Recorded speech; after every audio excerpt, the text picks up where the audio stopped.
Bonjour et bienvenue dans Des régimes et moi. Nous sommes samedi et c'est le week-end. Alors si vous avez prévu de sortir ce soir et d'aller par exemple au restaurant, voici tout de suite un best-of des meilleurs conseils de notre invité de la semaine.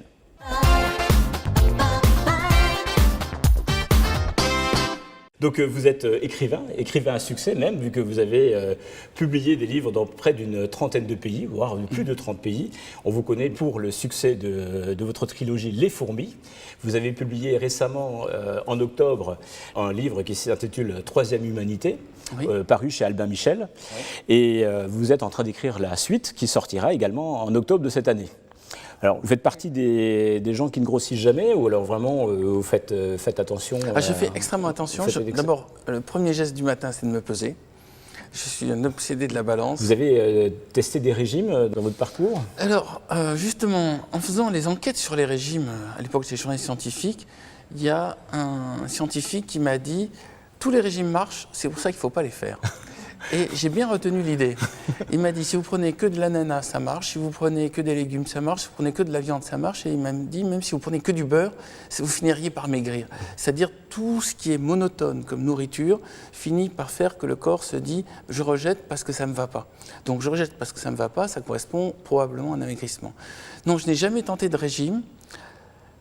Si, une fois, ma compagne m'a entraîné à Vittel, parce qu'elle-même maigrissait par compassion, je l'ai accompagnée et j'ai découvert un univers carcéral, mais qui était en même temps un univers de science-fiction, c'est-à-dire qu'on avait tout était de l'ersatz, tout était faux, le beurre était faux, le pain était faux, tout était sans sel, sans sucre, sans rien. Et j'ai dit, écoute, je fais ça pour te faire plaisir. Et on devait boire énormément d'eau de Vittel. J'ai dit, écoute, je fais ça pour te faire plaisir, mais là, je crois que ça commence à me gonfler. Par contre, la première tartine de beurre fromage, je vais me taper, je vais m'éclater.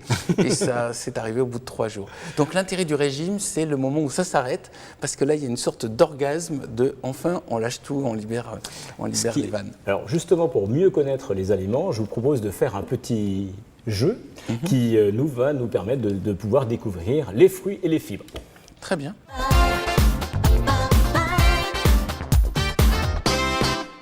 Eh bien Bernard, c'est bientôt l'été et c'est une période où on a toujours envie de fruits, et c'est normal. Mais comment faire pour savoir quels sont les fruits les plus bénéfiques pour la santé? C'est ce que nous allons découvrir maintenant. Dites-moi, est-ce que vous savez ce que c'est qu'une portion de fruits? Déjà? Non? Enfin, je dirais, pour moi, un fruit est une portion de fruits. Si on prend les cerises, une portion ce serait juste une cerise alors du coup. Donc il y a, tout dépend de la taille. Un bol de... Un bol. Alors il y a une façon très simple de pouvoir calculer une portion de fruits, parce qu'on parle de portion de fruits pour 80 grammes de fruits crus. On peut aussi inclure de temps en temps une compote sans sucre ajouté ou du pur jus de fruits. Mais pour savoir ce que représente 80 grammes, c'est facile, ça fait environ l'équivalent d'un pois en taille. Et par exemple, donc 6 fraises, une banane, une tranche de pastèque, 7 cerises, une petite poire. Justement, quel est votre fruit préféré? Non pas de la sélection, mais de façon globale. De la sélection, c'est les poires. C'est les poires. Et sinon les pommes. Mais les pommes, oui. Voilà. Les pommes, parce que j'ai l'impression... En fait, je crois que j'étais influencé par cette phrase « Eat an apple a day keeps the doctor away ». Je crois qu'on me l'a sortie une fois quand j'étais petit. Vous savez, une seule phrase peut vous marquer au fer rouge et vous la gardez dans tout Donc vous êtes conditionné au niveau des pommes. Je suis conditionné au niveau des pommes, voilà. Eh bien Bernard, nous allons faire un petit test. Donc d'après vous, nous avons ici un certain nombre de fruits. Il va falloir sélectionner ceux qui contiennent le plus de fibres et ceux qui contiennent le moins de sucre. Donc nous avons ici, d'une part, une banane, une orange, des cerises, la pastèque, des fraises, des poires et également des framboises. Alors je fais une première sélection. Oui.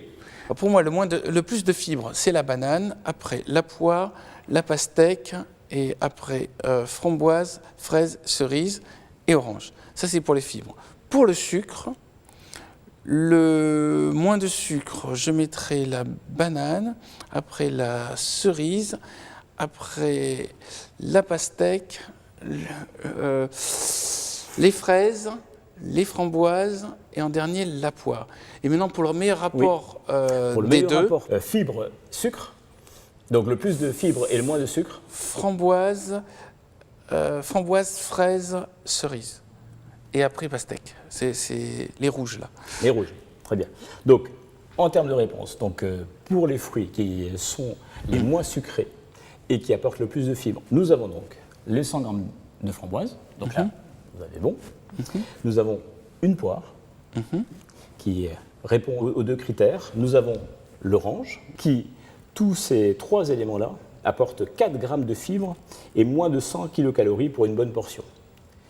Donc, Les fraises et les framboises sont différentes? Oui. Moi, j'aurais cru que c'est presque pareil. bah oui, mais sauf qu'il y a moins de fibres au niveau des fraises, tout simplement. Et donc, il y a plus de fibres Dans les framboises. dans l'orange que dans Dans la fraise, voilà. Donc Ah pour ouais, les c'est 3 étonnant. critères, on va les mettre d'un côté. Ce sera plus simple. Donc nous avons ici ceux qui contiennent le plus de fibres et le moins de sucre. D'accord. Ensuite, on peut également faire une pause rafraîchissante. Et là, on peut C'est la effectivement pastèque. penser à la pastèque. Et on peut également penser aux C'est fraises. ceux qui ont le plus d'eau. Là, il y a le plus d'eau, il y a un peu de fibres et peu de calories, en tout cas. Et puis, on lève le pied sur les cerises et les bananes. Plus de calories, c'est les bananes. Ouais, parce qu'il y a beaucoup plus de sucre, évidemment. Donc, attention aux idées reçues, parce qu'on dit souvent que les fruits sont sucrés avec du fructose, qui est meilleur pour la santé. C'est faux. Le fructose a la même valeur calorique que le sucre et les mêmes effets sur la santé. Un dernier conseil, par jour, il faut consommer 5 fruits et légumes, c'est-à-dire 3 portions de légumes et 2 portions de fruits, et non 5 fruits par jour.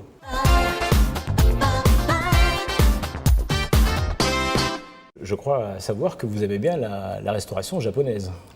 Oui, j'ai eu une période où en France, c'était pas encore à la mode. Il n'y avait qu'un seul restaurant à Paris, je me rappelle, qui faisait du japonais.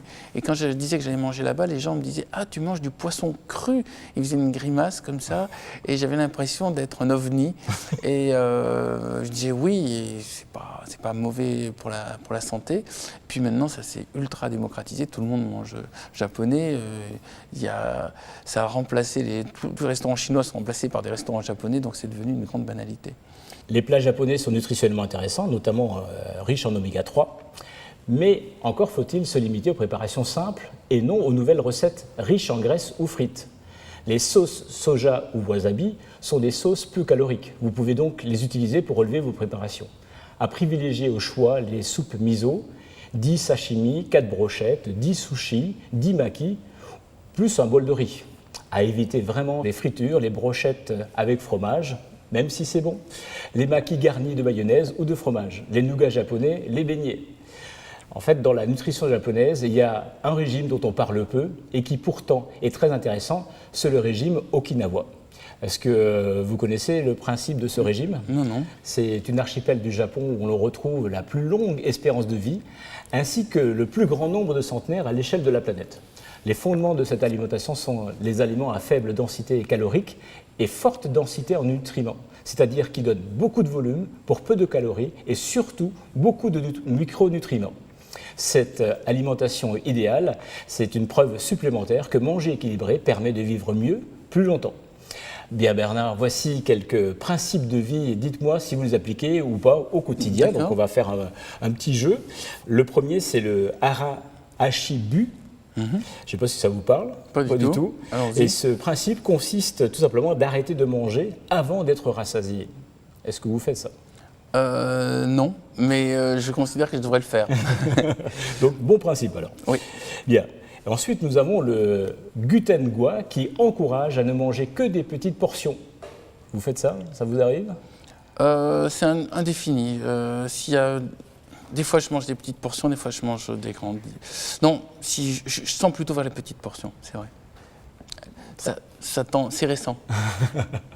Bien.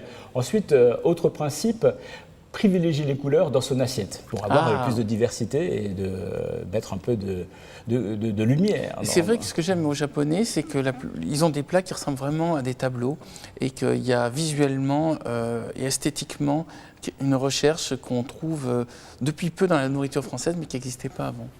Et puis, dernier point, associer des aliments crus et cuits. Vous faites ça? Ah non, pas du tout. Pas du tout. Peut-être tonton japonais, quand je vais dans un japonais gastronomique, je crois qu'il y a ça, mais c'est tout.